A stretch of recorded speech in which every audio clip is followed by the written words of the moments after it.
What's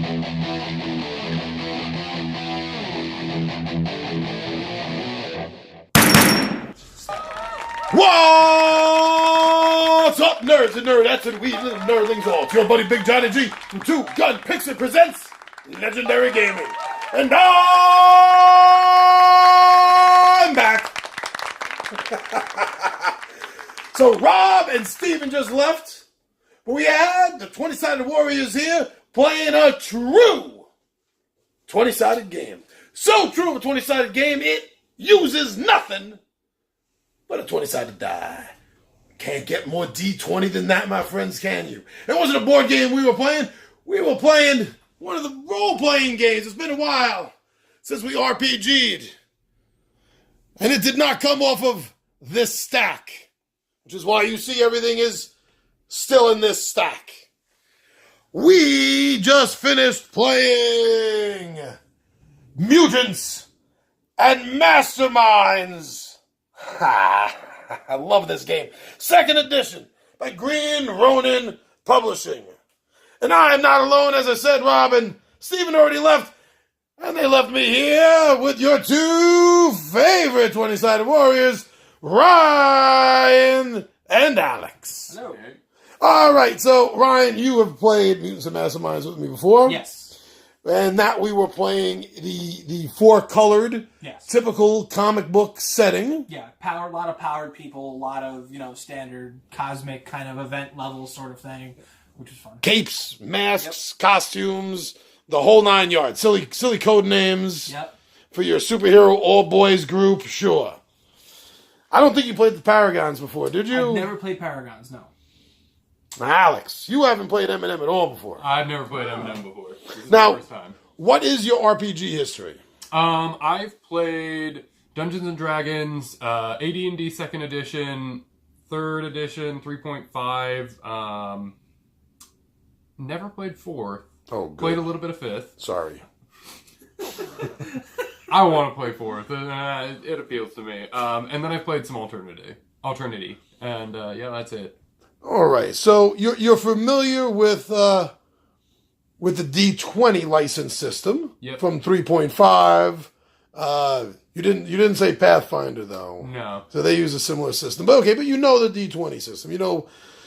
And this is really, really all D20 system. Yeah. Yeah. Exclusively D20, yeah. And it's a cool thing. I appreciate that it's not just Dungeons and Dragons with a different skin. Mm-hmm. I appreciate that it's actually a different...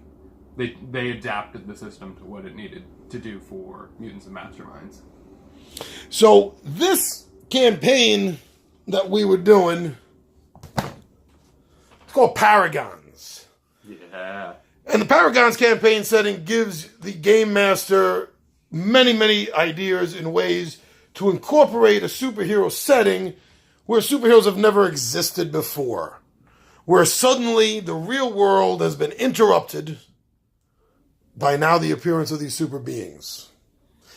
I decided to run this campaign in the 80s. There's a reason for that, which will make itself known during the course of the game. So this is the 80s, real world. Ryan, before we start talking about the game itself, why don't you tell us a little bit about the character you played? All right, the character I played, his name is Jason Mills Jr. I have him set... the way that I was kind of thinking about him is... he's 22 years old. Just about a year out of college. He comes from a wealthy background, but his family has always put a lot of value into thinking about the value of a dollar and thinking about, how far hard work can get you. So he was never really doted upon. He wasn't really spoiled as a child. He was taught, hard work and good work ethic. So that's why, as he's grown up, he's had a lot of very good schooling, but he currently works at a music store called Amped Up. He does have a degree in history, which he's using very well in that music store.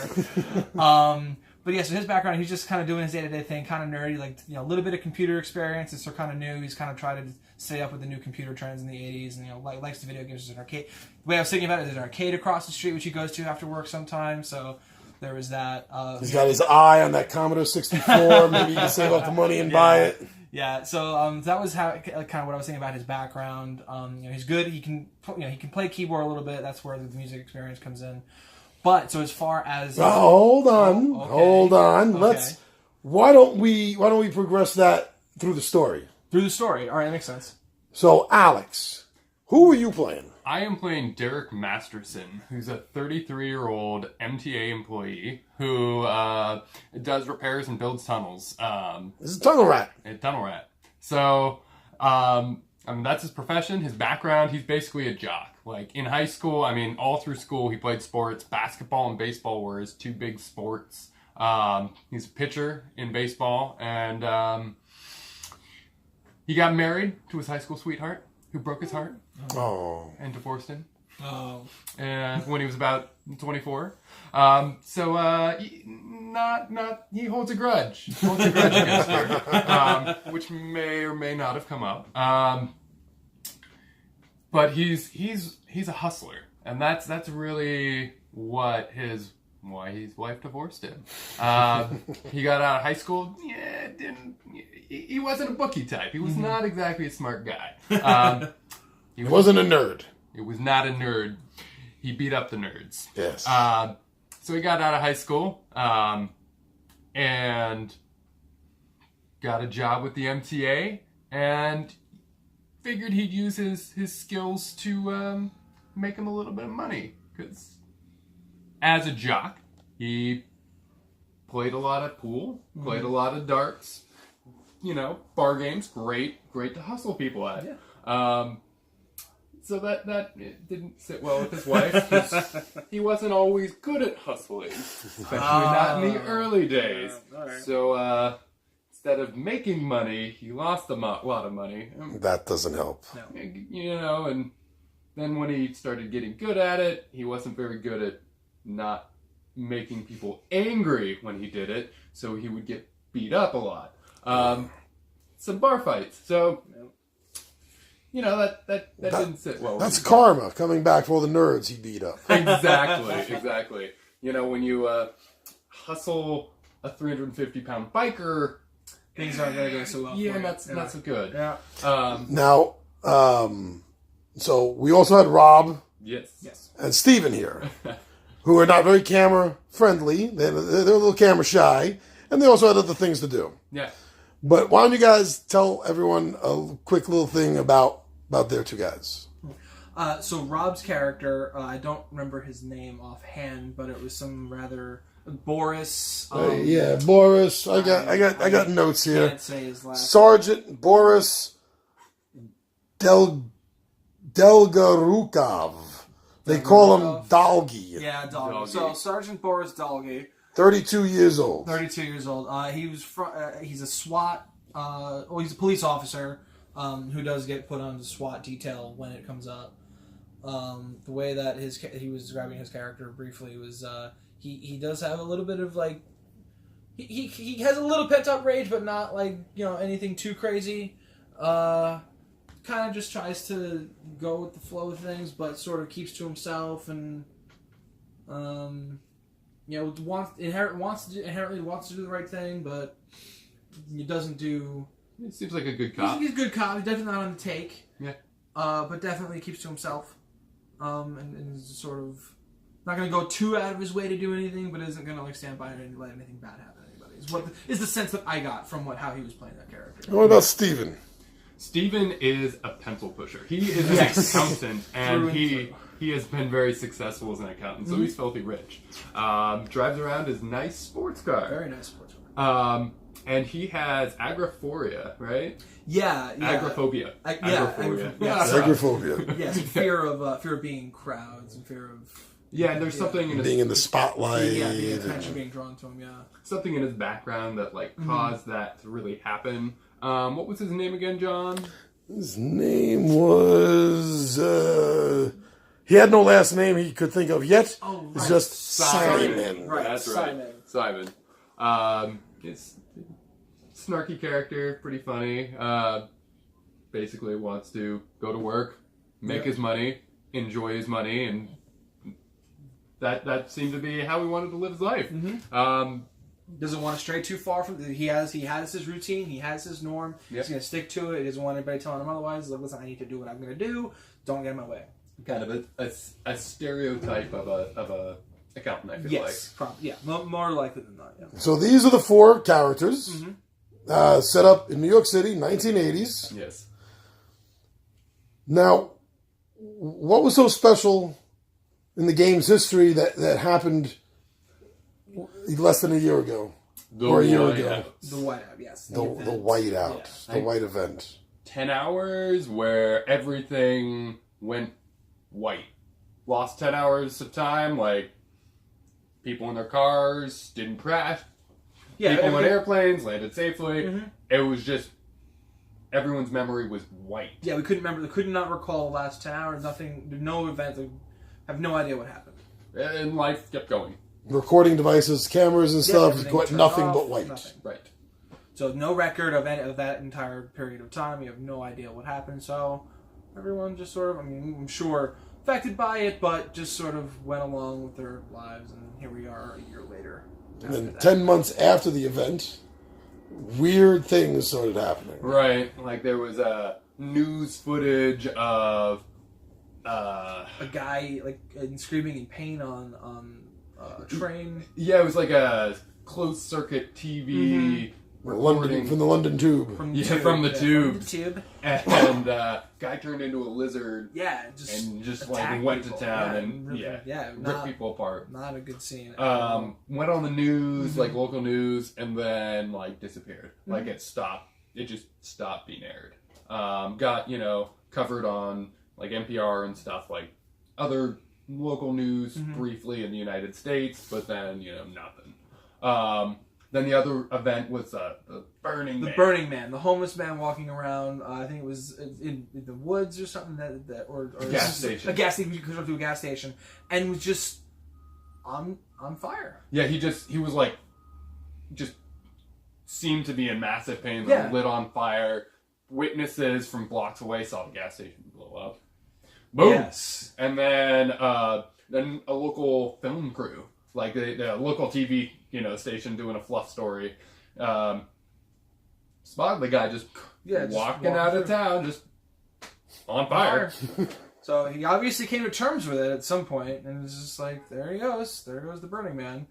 So those are the 2 major incidences that have people had caught people's attention, but no one really followed up too much with it. It was sort of, except for Nigma.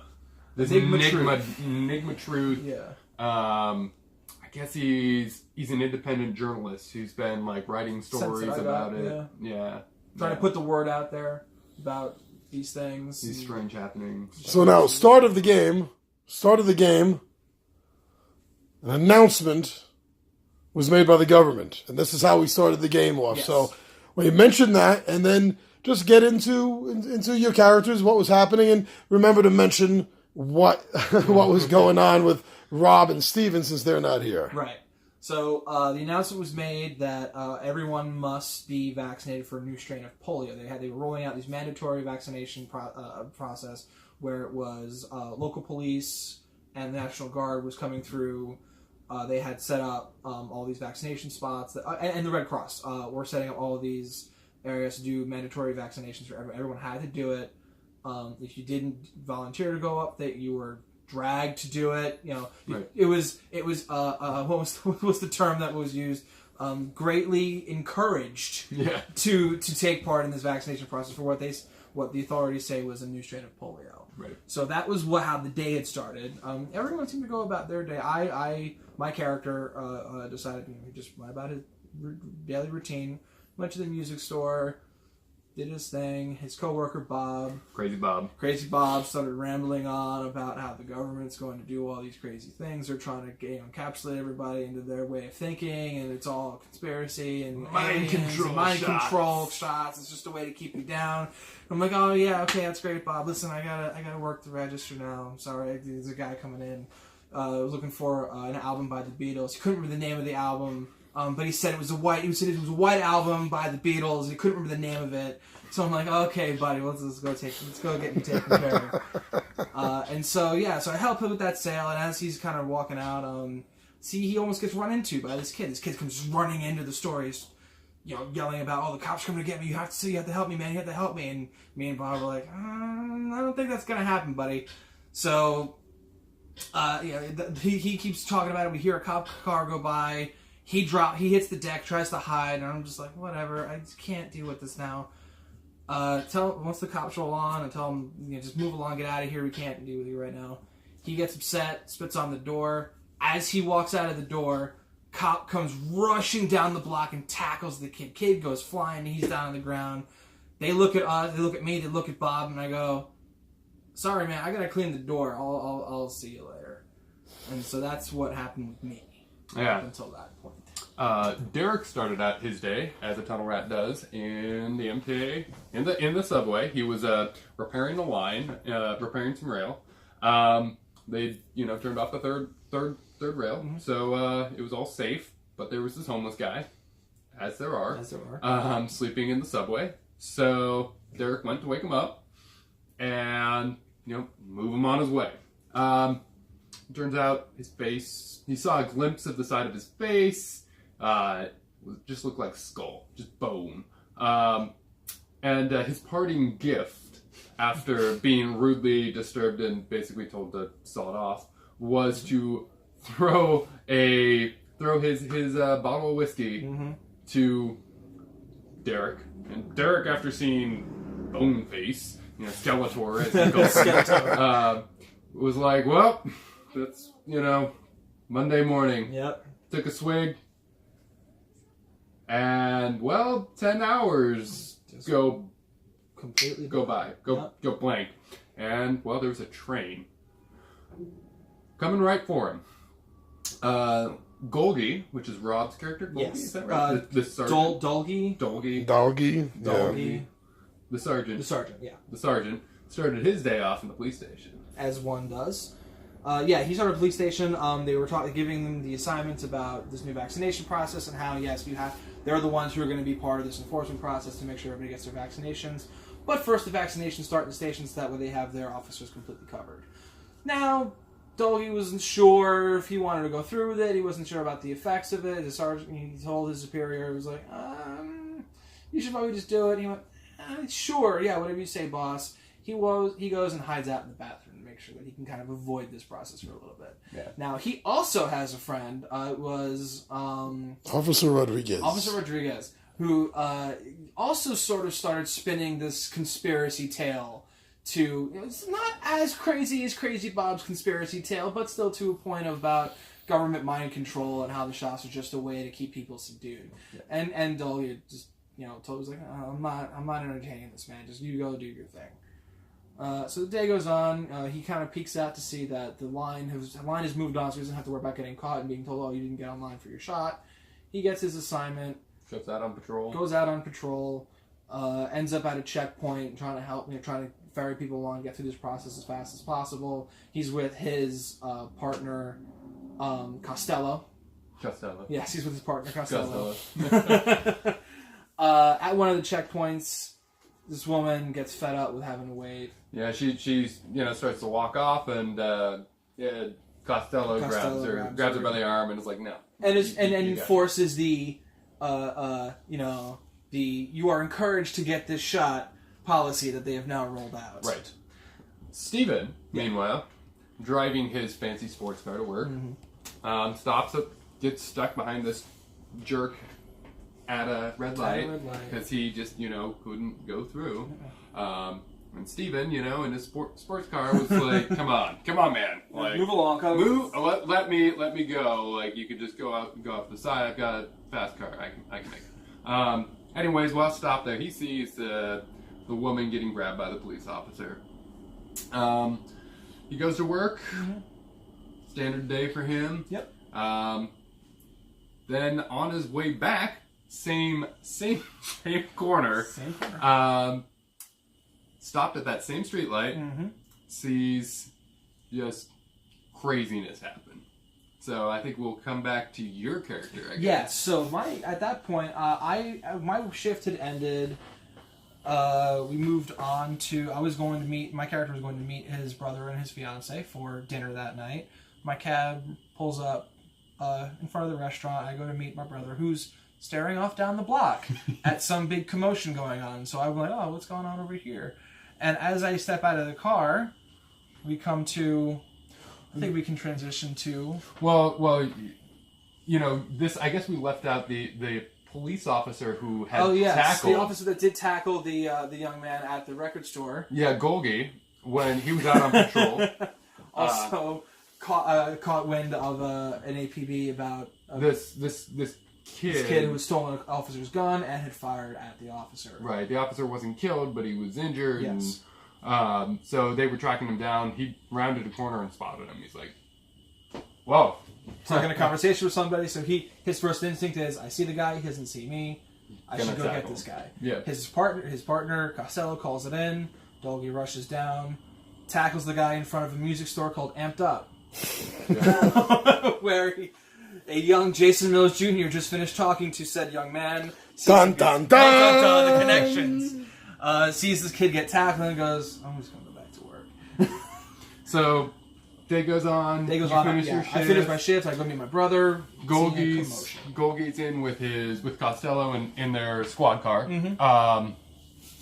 And I think they were leaving because they'd finished the They had finished that area. And I think it was the end of their shift. Mm-hmm. So they're, Costello's a great driver, so he was driving, and then manhole just explodes under the engine block. Just this manhole goes flying up, engine block's gone.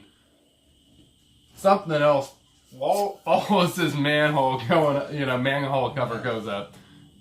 Poor Costello. And it's just ripped to shreds. Yeah. And the sergeant, poor sergeant, starts changing. He starts feeling weird. And massive pain. Mm-hmm. Can smell everything. A horrible thing next to him. You can smell this person up in the air. And he looks and sees that it's a person underneath that manhole. Mm-hmm. This person happens to be Derek, who had been hit by a train and been sent flying. Straight up into the air. Well, that's actually not what happened. Oh. Dun, dun, dun! So not sure what happened there, but... Just before the train hit you, you shot like a projectile, like Augustus Gloop. Straight up as if the bonds of gravity itself simply released you as the planet continued spinning at blah, blah, blah, blah, blah miles per second. I know things. You hit the manhole cover. Right. But you didn't feel yourself hitting it. Because the moment you hit it, it gained tons of negative weight. Which, like you, sent it flying off like an explosion of a bullet. Yeah. Right through anything that was above it, which happened to be a squad car. Such poor Costello. So we have Simon watching from his fancy sports car. We have you just getting off work, meeting up with your family. Mm-hmm. We have Rob turning into a giant something in his car. And Derek flying through the air. Derek realizing that this is one of the best Mondays he's ever experienced. Holding on to that bottle of whiskey, figures might as well enjoy one last thing before he lands on this metal spikes remains of a car. Goes to take a swig out of his bottle, and sure enough, whoop, bottle holding him up in the air. In place. Just hanging up in the air. So the bottle just locks in midair. And then the wonderful manhole cover, still above him, comes falling down and bounces off him, fortunately harmlessly. Yeah. Having, it feels like a marshmallow Pete. Just, boop. Well, when it hit you, it took off again, straight up in the air. It kept going, and we still don't know where it is. Maybe in orbit. Low orbit at this point. But yeah, watching on, this was just quite the commotion to see. The car exploding, and then the manhole cover, and a what looked like a dude flying through the air, then just suddenly stopped flying through the air right above the mangled carcass of this car. And then a very angry man in a sports car down at the end of the block. The second all that happens, within moments, military vehicles, police vehicles, everyone showing up to handle this scene and try to get everyone wrangled into place. They're gathering up everyone who's watching. I get, everyone that's on that street gets thrown into a van. I get thrown into a van separate from my brother and his fiance. They're seeing what's going on with the squad car, which is where we see Dolgi start transforming into what looks like just a big cat, a big lynx, I believe is how giant black lynx, fur just everywhere, his fingernails turned into claws, a tail stuck up behind him on the seat, his seatbelt stuck, he can't get out. Officers see this, they take action and try to take care of the situation as fast as they can. And they take aim at him. And the dude floating 5 feet in the air above the broken car, unsure what to think of what's going on here. The cat moves first. He shreds his way out through the seatbelt and just goes on his merry way, climbing up the side of a building, as a giant man cat does. He gets out of the car, has all of these police officers and National Guard pointing their gun at him and telling him to get on the ground, and he just bolts like 45 feet, jumps, lands on the side of a building, just claws into it, and starts like climbing the building. Away. They open fire. He gets glanced across the shoulder, but manages to. Yeah, he falls off. He gets shot in the shoulder, falls off the building. As you do when you get shot. Mm-hmm. And meanwhile, Derek is hanging in midair By his bottle. Bottle gets shot, so now it's a broken bottle, which is unfortunate because now he can't enjoy his drink to, take off some of the edge of the insanity that's happening around him. Steven, meanwhile, Simon in his car, National Guard come up to him. And does not like the fact that he's just there. So it's like, you're part of the scene, time to get in the van. Yep. Simon doesn't take too kindly to that, he just wants to go about his merry way. So he resists, not physically, but he's very argumentative about it, which the National Guardsman does not take kindly to, nor do the officers around him. So he gets recommended to leave his car by force. They shoot out his tire. They tell him, no, you are actually leaving. Yep. Like, you're going in this van. Yes. So he gets out of his car, obeying the orders of the officers now. When he, again, still making sure that his objections to this are known, which the officer goes, okay, enough of this, I'm just going to cuff you, we're going to throw you back into the van. As the officer is cuffing him, he's down on the ground, his hands are behind him, one cuff gets on, all of a sudden this horrible, like he starts to feel an incredible pain, feels like that his insides are being melted away, chipped away by it. It's just awful. Yeah, his spine is like feeling. it's like electrified. Yeah, until he hears a crunch behind him, and the officer that was cuffing him is no longer cuffing him, but is now down on the ground next to him, motionless. Yeah, quite dead. Quite dead. And to which Steven's cigarette, he's like, oh, okay, I guess, don't know what happened there, but I got out of it. As the officer's head was crushed, like a fist, just like that. Ugh. And all this is happening within moments of each other. The car's going up. Rob's trying to run away. You're moving around. He's getting arrested. Yeah, we're all dogs and cats living together. It's chaos, absolute chaos. I mean, fortunately for him, the sergeant cat had jumped into the wall, and everyone had started shooting. Yeah, so most of their attention was on before the officer's head was smashed. Mm-hmm. So Simon, now free, now attention directed at the man-sized lynx, is free to escape. Derek is still hanging out in the air. We got the Junior. Jason Mills Jr. is being carted away into the back of a van. You sound like an auto racer. Jason Mills Jr. Coming on turn number 2, Jason Mills Jr. He's thrown into the van, and 2 officers are attending to the people in there, cuffing their hands and setting them up in chains to make sure that they don't get away. When someone, one of the officers in the area called a Sparker, starts to go up, a guy sitting right across from me, starts to groan and scream in pain. which is what of several of the other people who have allegedly transformed into whatever has had happen. So, Red Cross Doctor comes in as the officers decide to back off. Still watching, van's still open, but they're keeping their distance. Doctor comes in to do one of these injections that we probably heard so much about. Can't get a grip on the guy. No. Like, he just keeps grabbing him, he keeps slipping off, the needles nowhere, it's not happening. It's again, just complete chaotic situation. Meanwhile, everyone's radio, all the electronics in the area just fizzle out, boom, just gone. little explosion, boom. And so, it's earpieces, all the radios, like a little firecracker in all the National Guard and police's ears. Poor Simon's car, being a nice new modern 80s sports car. The computer running the car, well, that's gone too. Yeah. But this strange guy pops his head out of a manhole as your strange fedora wearing bandana mask face guys do. Yeah, in his duster. And says, "Come with me if you want to live." Yes. Dun dun dun! So, Derek, Sergeant, and Simon all bolt towards him because they're all close to him. They're the ones who see this guy. I'm still in the back of the van. I don't. My character doesn't notice any of that going on. But while seeing the Doctor fuddle around with this guy who's now completely slippery and is now affecting the rest of everyone around him, because we're all starting to slip around.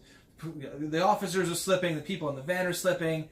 I see an opportunity to try to get out of there. So I roll or slip or something out of the back of the van, only to fall into the clutches of another half a dozen or so officers, who then see my attempt to escape as an attempt to escape, and they respond with brute force. I go into the fetal position, and they all open fire on the motionless ball of humans sitting in front of them. Completely unharmed. Bullets hit, but don't hurt. I suddenly feel great. I feel like I've never felt before. Completely energized. I feel really strong and really fast. I stand up. I run away. Slippery guy slides his way right on past, right next to me. So I'm thinking, all right, this is going to happen. Until he gets ping-ponged and shot like a pinball off in the distance by a bus, which thankfully stopped when it hit him. And he just keeps going, never to be seen again. I leave. Joins the manhole cover. He joins the manhole cover in low orbit. But no, so I make my escape into that dark night. Yeah, meanwhile, Derek, the sergeant, and Simon are following the masked bandito Dick Tracy guy in the sewers, which then goes to the subway tunnels. Yeah, goes through the tunnels. And then goes to old subway tunnels that long since out of use. Derek, being MTA, you think he might know? No, some of them until a certain point, it's too old, no idea. This guy's a master down here. Takes him to this old engineering room with a keypad that he mystically knows the password to, and to this wonderful, crazy guy's room where multiple TVs showing multiple telecasts, just covered with folders and books and research, like Murder Wall with all the pictures. News articles. Just insane, crazy person. Typical conspiracy theory room. So there he explains, well, what really happened? Though that was 10 months ago in that White House. It wasn't just a whiteout. It was a glitch. Because guess what? We're not in the real world. Dun dun dun! In fact, we're in a giant computer program. Giant simulation. It's like a video game. Yeah. Of course, Simon is like, great. How do I leave? Yeah. Where is the door to leave? Because this is not what I signed up for. We got Nutso over here telling me that we're in a computer program. Okay. Sure we are. Yep. Just smile at the nice man who thinks that we're living in Donkey Kong. Doesn't believe him. Thinks the cat guy is just wearing a costume. All sorts of just ways to rationalize it to try to make sense of anything that's going on. Yeah, we find out from this guy who Derek is thinking, this guy might be Nigma. Mm-hmm. Maybe. Doesn't say it out loud. Not yet. But, so they talk to him, and Nigma explains to him, this guy, explains to him that what they need to do is they need to crash it. Mm-hmm. They need to crash the program. And the only way to do that is to get as many people that are different, people affected by enough glitches. He refers to everyone that has these weird abilities as glitches. Tries to get as many glitches together to crash the program. That's the way he thinks that it's going to all go down. Right, because the whiteout was a reprogramming of this simulation of the world. Right, and so get all these glitches into one spot, and that'll crash the system. Yeah, something. To try to get everybody back awake again. Yeah. Meanwhile, with me, as I go running off into the night, my new burst of feeling fantastic starts to wear off. I don't tire, but I don't feel as good anymore.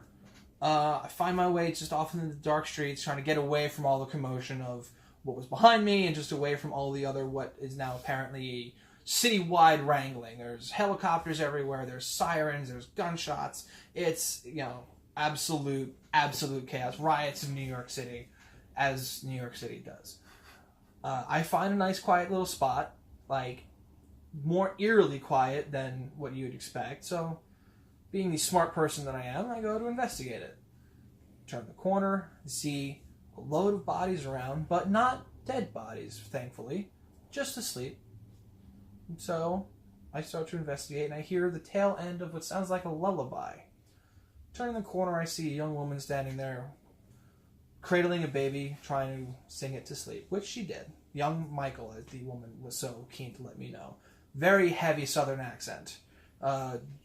She goes on to explain that she just got her baby to sleep and is just trying to get away from all the craziness, and she has done her part here and needs, as she claims, the good Lord brought her here, and it's now time to move on with her life. She needs to go make her way down to Georgia.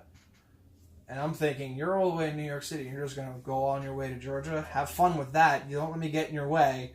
So she makes a snarky little comment about there being no more gentlemen in New York City and takes off. And I think, yeah, you're right about that. I go to the other way, instantly filled with guilt about letting this woman and her baby walk around the dark streets of New York City. You hear sirens and shotguns going off, I think, well, let me at least make sure she gets to where she needs to get to before I decide to bow out and go my own way. Georgia. Well, she's going to Georgia, but how is she going to get through Georgia from being in the middle of a New York alley? Like, there's got to be something else. So I follow. She's looking at street signs, trying to find her way around. She comes to this old, abandoned, drug den-looking, run-down hotel. And she's like, oh, this is exactly the place. And so I stop her. I'm like, you sure you want to go in there? It's not exactly the cleanest-looking spot. You and your kid. She's like, no, this is definitely the place. But it's all boarded up, and I don't know how to get in. There's no side doors, no nothing. Sirens are getting closer. Helicopters are hovering. Lights are getting much brighter now. So, well, what better way to go in than through the door? So I take a couple of tries to get through. First one kind of hurt my shoulder a little bit, but suddenly it feels really good again. And I hit it again, and I just keep getting stronger with every hit against this hard wood until I finally go shattering through it as if it was paper in front of me. Tell her it's open. She comes through. We walk through a little bit, find this weird tunnel, walk through, and she enters this room, this crazy-looking conspiracy room, where there's an MTA guy, an angry-looking accountant, Catman, and she gives the biggest hug to this guy, who apparently he was promised her to find a way out of the city. Right, she immediately recognizes the suspicious man in a fedora, sunglasses, and is very happy to see him. Bandana, yeah, like, I just walk in, I'm like, well, that's a man cat.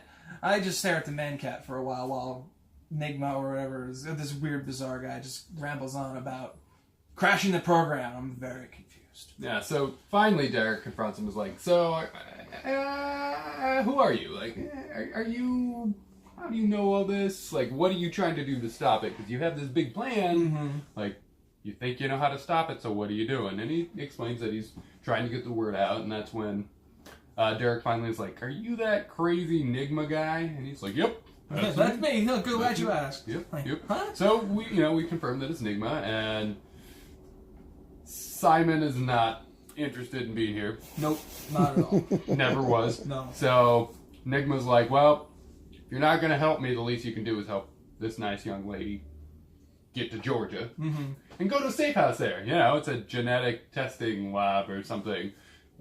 This doesn't sound suspicious. No. He promises they'll have answers. He promises They'll have answers. Yeah. Which it seems like the officer is immediately enraptured with this idea. It's like, yes, if there's a chance to know what's going on, if there's a chance that we can do something, change things, he'll be happy to do it. So he volunteers right away. He's like, yeah, I will go. No problem. Yeah, don't worry. We'll go to Georgia. Yeah. Drop this young lady off, and then go to this. And genetic then we'll figure testing out what's facility. going on. Don't worry, it'll all be good. Immediately is volunteers for this. And then, of course, all the klaxons start going off. There's red lights, you know.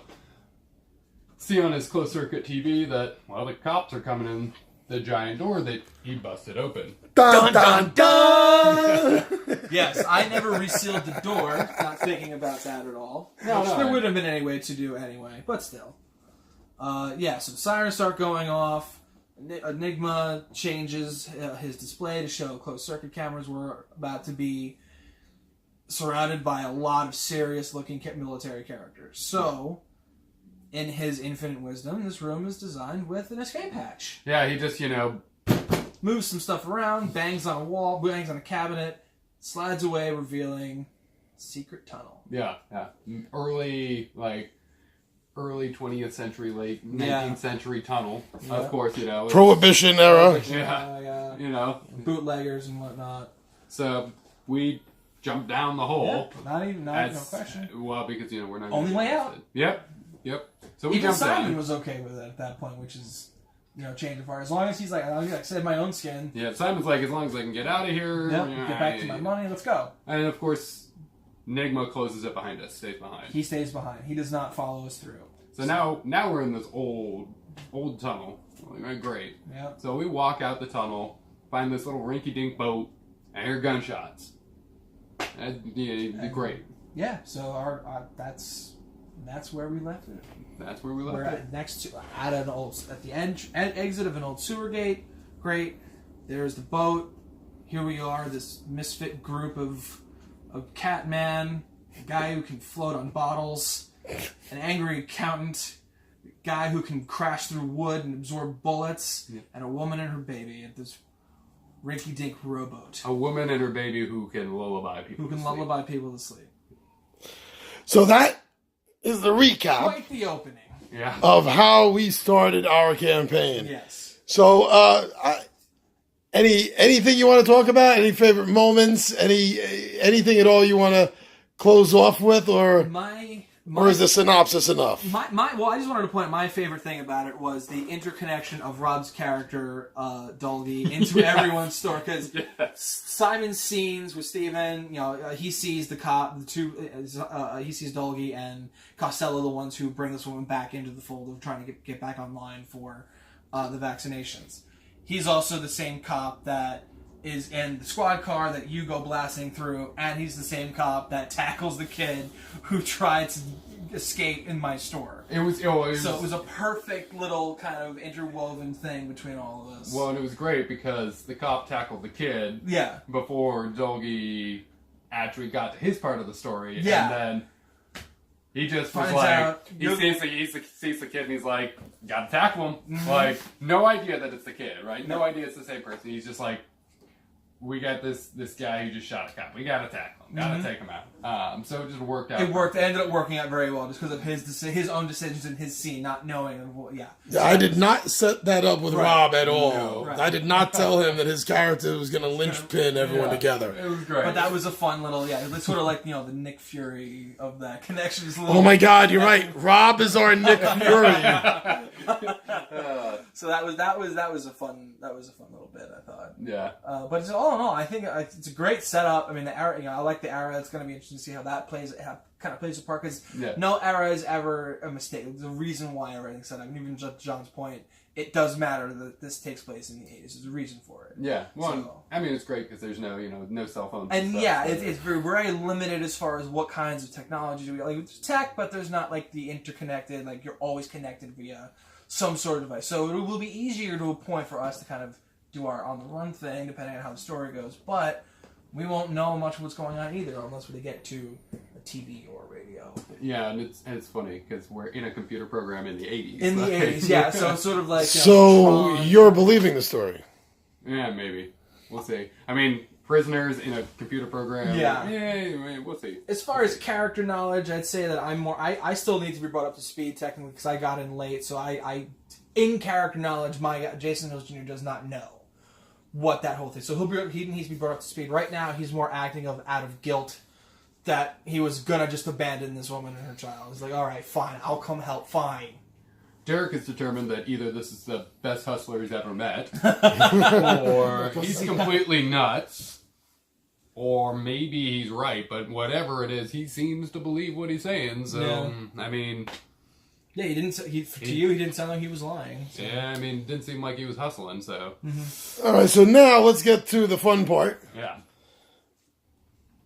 What did you... Okay, so obviously the audience, the viewers, they know what happened to Rob. Yeah. Because it was very physical, Yeah.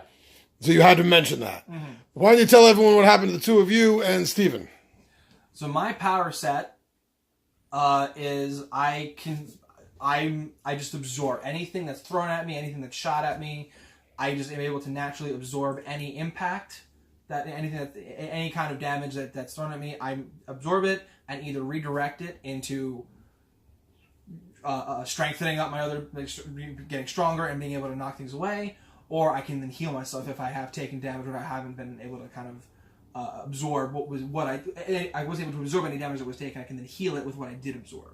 So that's all I can do. It's complete absorption abilities. Like I have it tied to my constitution, so that's why it's sort of limited by that. But it's complete absorb power. Nothing too crazy as far as bells and whistles go. I didn't take the subtle, like you can do appearances on things, so I didn't take the subtle look. So anything that has a physical manifest, it looks like I'm getting stronger, or it look the glow or something. I need to figure out what exactly it's going to look like. But Yeah, by next game you're going to have to know what it that looks is. like. I think I can figure out which way to do. Like I'll figure it out. But I have a couple ideas. Derek has like gravity control on inorganic, on non-living things, basically. And so that's There you go. shot out, launched off that sewer cover. Yep. Basically, Bottle suspended. right. Basically zero gravity for the bottle, and I mean that's basically his powers. So that gives him kind of some crazy stuff because it kind of can act like super strength. Yeah. So fortunately, he's a hustler who's done a lot of people with darts and stuff. Yeah. So it'll be interesting to see if he can, throw some stuff and use his gravity power to make it Yeah. go a little bit faster than it should, hit a little bit harder than it should. So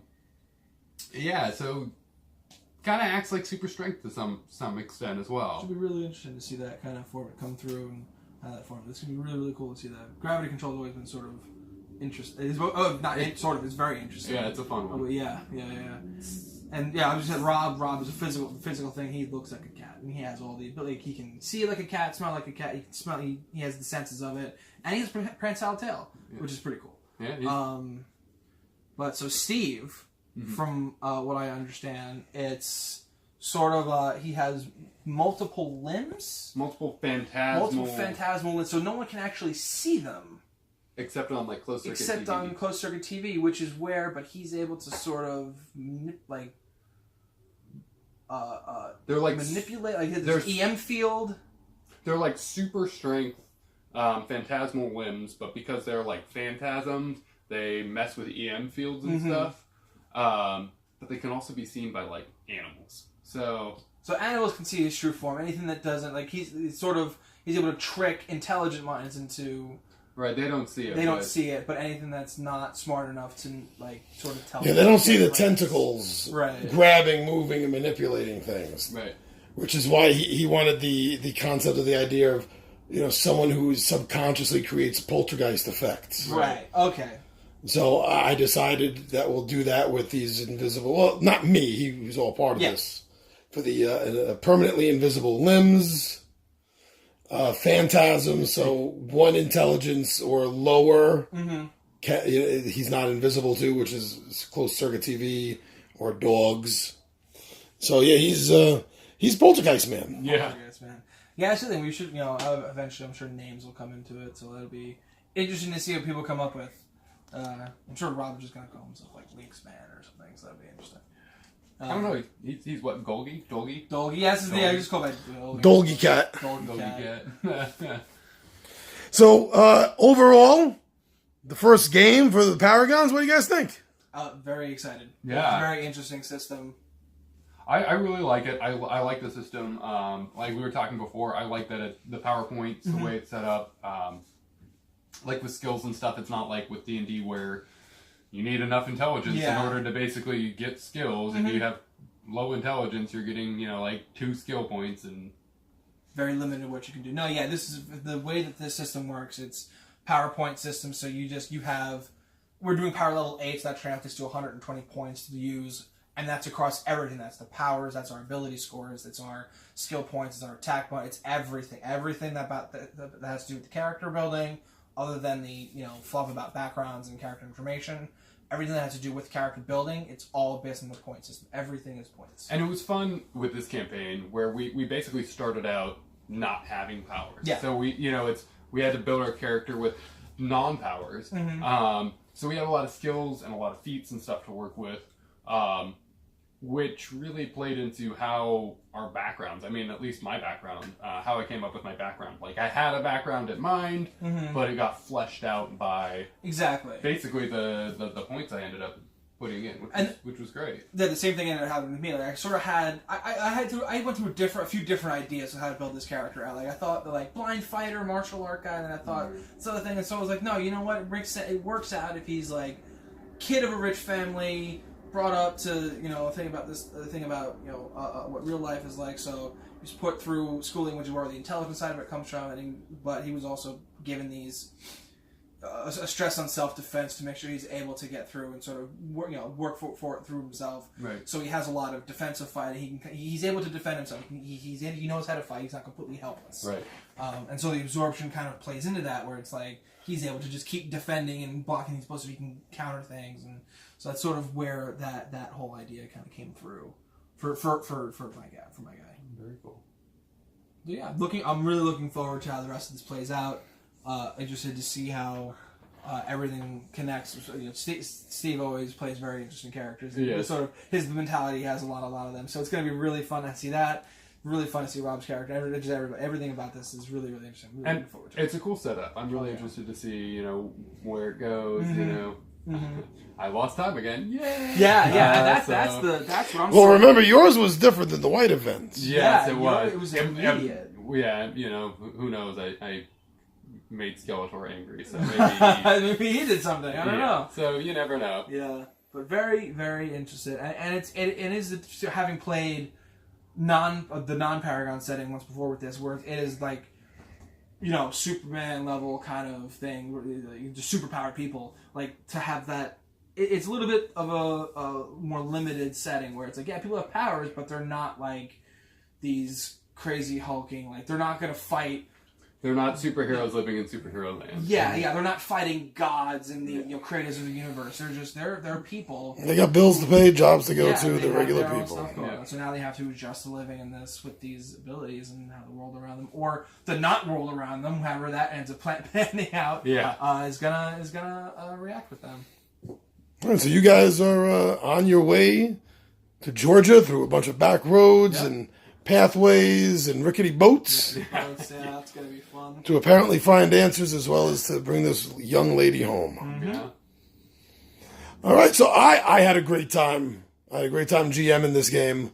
I had a great time putting this together, figuring out the motives, as well as figuring out what the heck is going on. Yeah.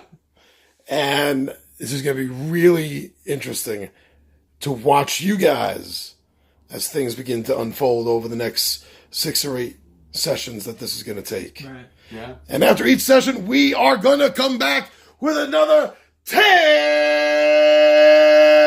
from the Table, where they're going to be telling you what happened, so they're going to keep you up to date. And feel free to make some comments if you want to talk to them, if you want to leave a message for them or their characters. Go right ahead, put it down in the comments. And thank you for subscribing to Two Gun Pixie. Thank you for following us. Thank you for liking us. And as you know, I'm your buddy Big Johnny G, and I am out of breath. Out of here.